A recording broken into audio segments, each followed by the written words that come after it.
हम और आप तो शायद खुशकिस्मत हैं कि हमें उन चीज़ों का सामना नहीं है, लेकिन पाकिस्तान में इस वक्त 5 करोड़ लोग ऐसे हैं जिनको कि ग़िज़ा बराबर की नहीं मिलती है, और इंडिया में भी तकरीबन 19 करोड़ लोग ऐसे हैं कि जिनके ग़िज़ा बराबर नहीं मिलती है, कम ग़िज़ाइयत की खाना वो खाते हैं। ऐसे सूरत हाल में फर्टिलाइज़र की कमी होगी तो और ज़्यादा लोग मुतासिर होंगे।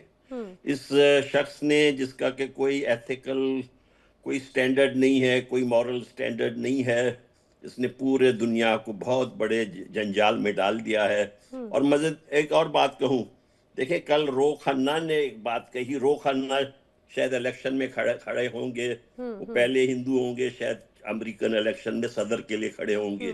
कैलिफोर्निया से वो कांग्रेसमैन है। उन्होंने कहा कि बिला वजह युद्ध में डालने से बढ़कर गलती ये है कि कोई ऐसे रास्ता ही ना दिखाए कि इससे निकला कैसे जाए। अब जो कल ट्रंप साहब ने तकरीर की, उसमें बहुत बड़ी बड़ी बड़कियां मारी, लेकिन ये नहीं कहा कि भाई हमें कब निकलना है। ऐसी कोई बात नहीं की, और कहा कि हम ईरान को स्टोन एज नहीं, में लेकिन भेज अहमद जी देंगे। ये ऐसा तो लग रहा है वॉर कि क्राइम्स पहले शायद कहलाता है। प्लानिंग होगी, उसके बाद में वो शायद उस चीज को तय नहीं कर पाए, या उन्हें ये कहा कि भाई अभी ये युद्ध इस रूप में छोड़ना एक तरह से कहा जाए छवि खराब करने जैसा हो सकता है, इस युद्ध को आगे बढ़ाना भी छवि खराब करने जैसा हो सकता है, इसीलिए इस पर कुछ कहा नहीं जाए। लेकिन अब अनाउंसमेंट हो चुका था तो नपे तुले शब्दों में वही पुराना ये कहा जाए कि रिपीटेशन, अपनी बातों को दोहराते हुए नजर आए वो। ये देखें, जी जी। अब मसला ये है कि ये चाहते क्या है। अब इनके गोल्स क्लियर नहीं है ना जी। देखिए वहां पर ईरान की ठीक। तरफ से कमाल खराजी, उनके बहुत सीनियर पहले उनके वजीर, फॉरेन मिनिस्टर रह चुके हैं। जी जी। वो जेडी वॉन्स से बात करने के लिए तैयारी कर रहे थे, और इजराइल को मालूम था कि ये बातचीत होने वाला है, और जाके उनके घर पे हमला करके उनकी बेचारी के बीवी को मार दिया। वो 81 इयर्स के हैं, वो शदीद जख्मी हो गए। यानी यहाँ पर अमरीकियों में, गोरों में बहुत नाराजगी है इजराइल के लिए कि ये बातचीत का तरीका ही नहीं छोड़ रहे हैं। ये जो भी बातचीत के लिए ईरान से आता है उनको ये मार डाल रहे हैं। ये चाह रहे हैं कि ईरान में बिल्कुल जो है केओस हो जाए, कोई रियासत ना बचे। ये बहुत, देखे, बहुत बड़ा खतरा हो जाएगा पूरे इलाके के लिए सर, अगर लेकिन मुझे ईरान लग रहा के है कि लेकिन इस पूरे परिस्थितियों के बाद में खिल्ली बहुत उड़ गई है अमेरिका की। अब यूटर्न का रास्ता है या नहीं, ये तो अपने आप में सोचने वाली बात है। टीपी त्यागी जी, लेकिन F-35 की जो वास्तविकता है, जो हालात हैं, लगभग एक फाइटर जेट कहा जाता है 690 से कम जो 700 करोड़ की कीमत एक का है। अब जो बड़े दावे करके दूसरे देशों को बेचे जाते हैं, 19 से ज्यादा देश ऐसे हैं जो ग्राहक हैं एक तरह से F-35 के लिए। जो मैं लिस्ट देख रही थी, अपने दर्शकों को बता दूं, उसमें भारत नहीं है। भारत को पेशकश की गई थी, भारत ने लेकिन उसे स्वीकार करने से मना कर दिया। Make in India, made in India पर फोकस करने की बात कही गई है कि भाई हम खुद पे भरोसा करते हैं। लेकिन टीपी त्यागी जी, जो ग्राहक हैं, जिन्होंने ये कहा जाए 700-800 करोड़ का एक जेट खरीदने की जो बात कही, अपनी सैन्य ताकत में इजाफा करने की बात कही, उनके साथ में तो बड़ा धोखा हो गया, क्योंकि अमेरिका ही इस जंग में पिट चुका है, खासतौर से ईरान के हाथों। सही कह रही हैं आप। बहुत सारे देश ऐसे हैं जो अपने या तो ऑर्डर कैंसिल कर देंगे, या अगर ले लिया है तो वो एक भारी मन से है। अमेरिका की अमेरिका के हथियारों की मांग बहुत बुरी तरह से कम इस समय हुई है। बाकी इसमें एक बात और भी समझ में आई है। जब ब्लैक सी में यूक्रेन ने रशिया का मोस्कोवा डुबोया था, तब ये बात सामने आई थी कि कोई भी हथियार अल्टीमेट नहीं होता, हर एक की कुछ ना कुछ कमजोरी होती है। जैसे मेरे को पैनलिस्ट ने बताया कि इसको मारने के लिए, F-35 को मारने के लिए उन्होंने रेडिएशन का इस्तेमाल, यानी कि रडार का इस्तेमाल नहीं किया, उन्होंने हीट सेंसिंग का इस्तेमाल किया और एक सिस्टम बनाया, इलेक्ट्रो ऑप्टिकल इंफ्रारेड सिस्टम। ये सिस्टम बनाया, लेकिन इस सिस्टम की भी एक लिमिटेशन है। क्या ये सिस्टम F-35 को 50 किलोमीटर की ऊंचाई पे उड़ा सकता है? नहीं। ये सिस्टम बनाया गया कि जब F-35 6-7 किलोमीटर के रेंज में आ जाए और 5-6 किलोमीटर के एल्टीट्यूड पे हो, that is the time when it starts acting. Means terminal phase में, लैंडिंग फेज में, एंड फेज में वो कमजोरी उसकी बताई गई। ऐसी तरह से ईरान के हुतियों ने पिछले साल 12 दिन के युद्ध में 1 दर्जन से ज्यादा MQ-9 रीपर ड्रोन को गिरा दिया था। और उन्होंने गिराने के बाद एक बात और कही थी, हालांकि वो बहुत ज्यादा पब्लिक ग्लेयर में बात नहीं आई। उन्होंने कहा था कि जो वारशिप अमेरिका के हैं, वो वारशिप भी किसी एक पॉइंट पे आके बहुत कमजोर होते हैं।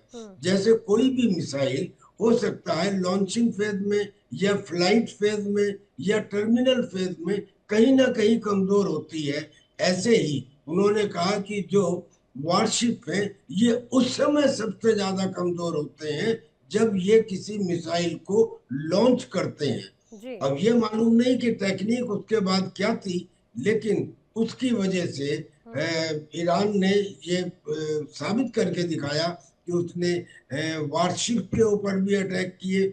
उसने यहाँ तक कि अमेरिका के रिफ्यूलर एयरक्राफ्ट के ऊपर भी अटैक किए। उसके और तो और airborne warning and control system, जो पूरी एयरफोर्स की आंख और कान होते हैं, उसके ऊपर भी अटैक किए और सक्सेसफुल अटैक किए।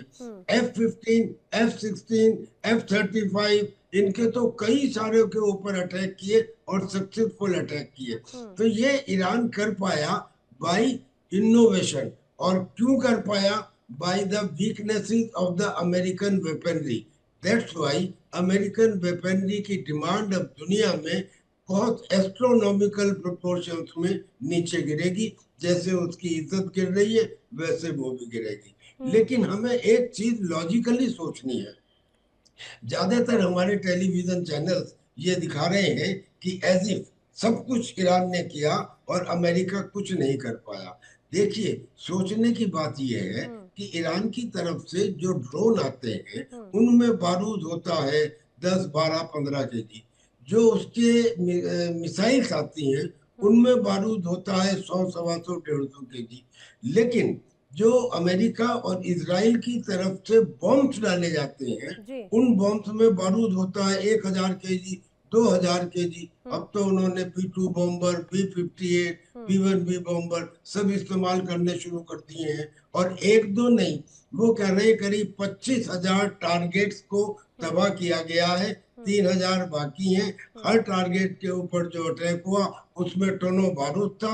और जिन टारगेट्स को अटैक किया गया उसमें उनके military headquarter, IRGC headquarter, intelligence headquarter, space research centre, उनकी रिसर्च फैसिलिटीज, इन सबको और उनकी टॉप लीडरशिप को 3 बार तबाह कर दिया गया। और अब तो मिडिल ईस्ट में ईरान का जो सबसे ऊंचा ब्रिज था, जो 1 किलोमीटर से भी ज्यादा लंबा था, उसे भी ध्वस्त कर दिया गया।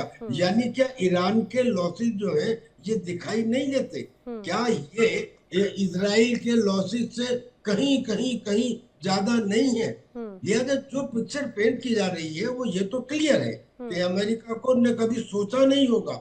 हम लोग भी परेशान है, मतलब आश्चर्यचकित हैं कि खुद अमेरिका के ही एजेंसी ये कह रही है कि उसके 50% लॉन्चर और मिसाइल अभी भी जखीरे में है। यही तो बड़ी सोचने वाली बात है। हालांकि अमेरिका का तो इतिहास रहा है युद्ध का।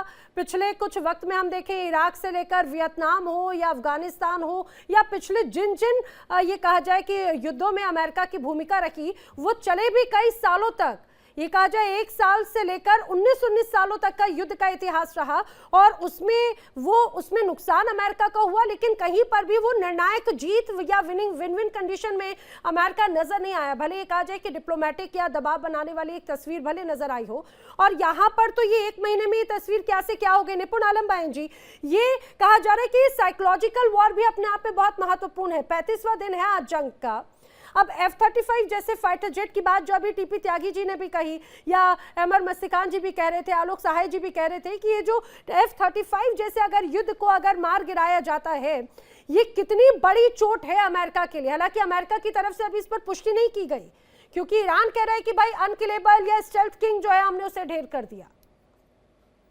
जी नैना जी बहुत धन्यवाद। और मेरे जितने को पैनलिस्ट हैं, खासतौर से हमारे जो बलूचिस्तान, रिपब्लिक बलूचिस्तान के अमर भाई को सलाम वालेकुम।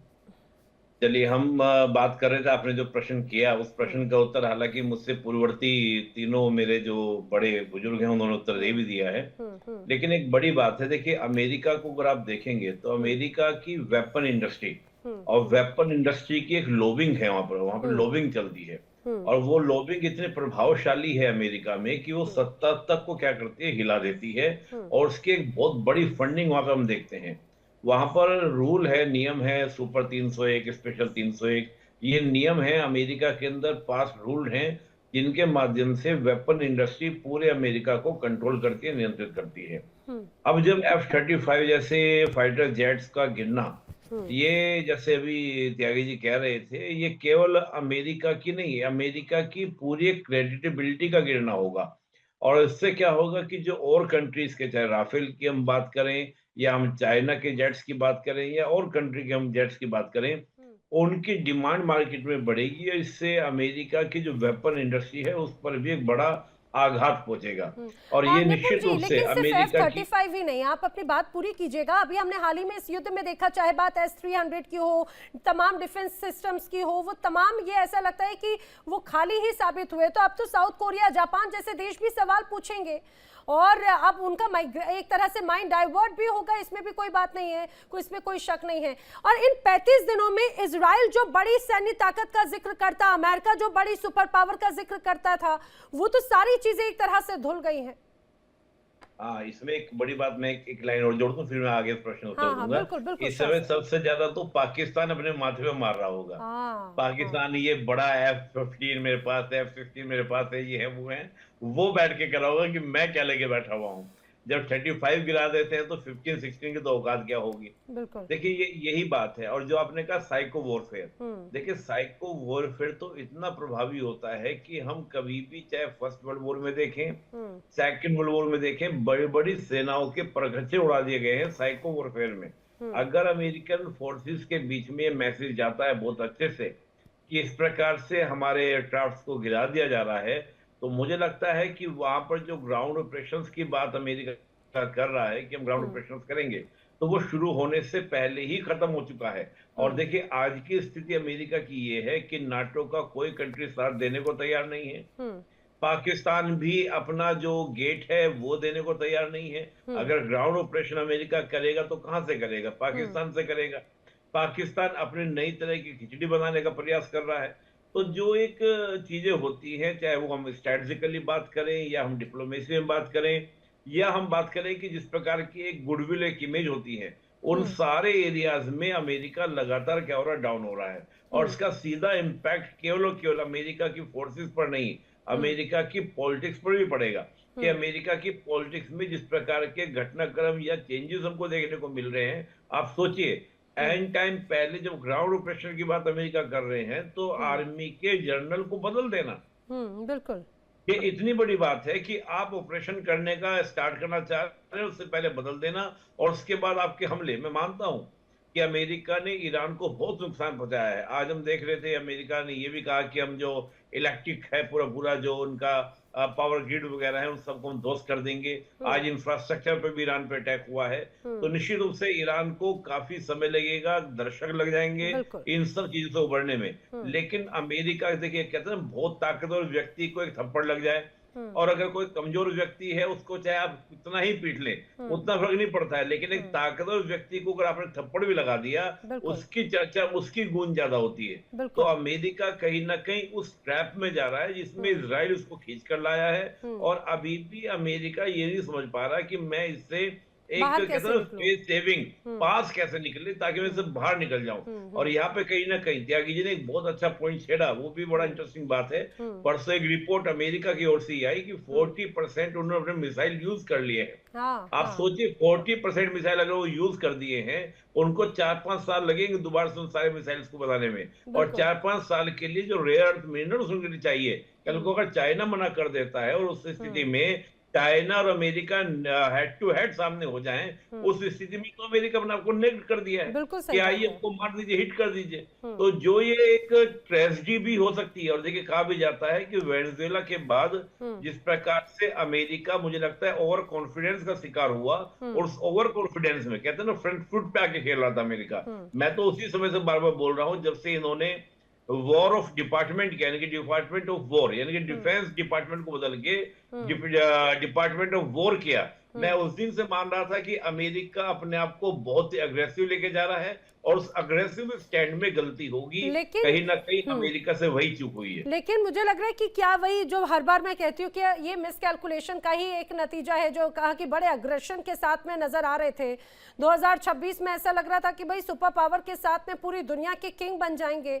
मिसकैलकुलेशन एक तरह से ईरान के साथ में हो गया, बड़े अग्रेशन जो साफ तौर से नजर आ रहा था। लेकिन रिजवी साहब, इस दौरान ये जो तमाम खबरें और जो चर्चा हो रही हैं, ये ईरान के लिए तो बड़ी अच्छी कहा जाए कि पॉजिटिव खबर होगी, क्योंकि उन्होंने ईरान ने खासतौर से अमेरिका को बड़ा झटका दिया है।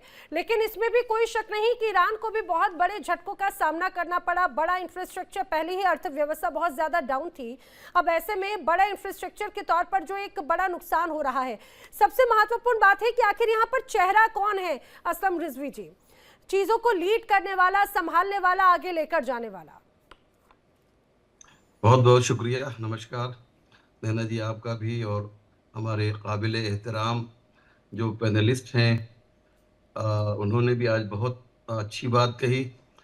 आज जो F-35 की बात की जा रही है, ये वो न्यूज़ है कि जो दो मुल्कों के लिए मातम लेकर आई है, यानी दो मुल्कों के लिए ये बैड न्यूज़ है। एक तो खुद अमेरिका के लिए है, और दूसरी बैड न्यूज़ जो है वो पाकिस्तान के लिए है, क्योंकि पाकिस्तान के पास F सीरीज़ के बहुत से अमेरिकन एयरक्राफ्ट पाए जाते हैं। उनकी नींद उड़ गई होगी। ये दूसरी बार ऐसा हुआ है कि F-35 ईरान ने गिराया है। अमेरिका का वो गुरूर, जैसा कि आपने शुरू में बहुत अच्छी बात कही कि उसका गुरूर था F-35, उसे ईरान ने चकनाचूर कर दिया। मैं आपसे बिल्कुल 100% इत्तेफाक रखता हूँ कि आज अमेरिका का गुरूर टूट गया।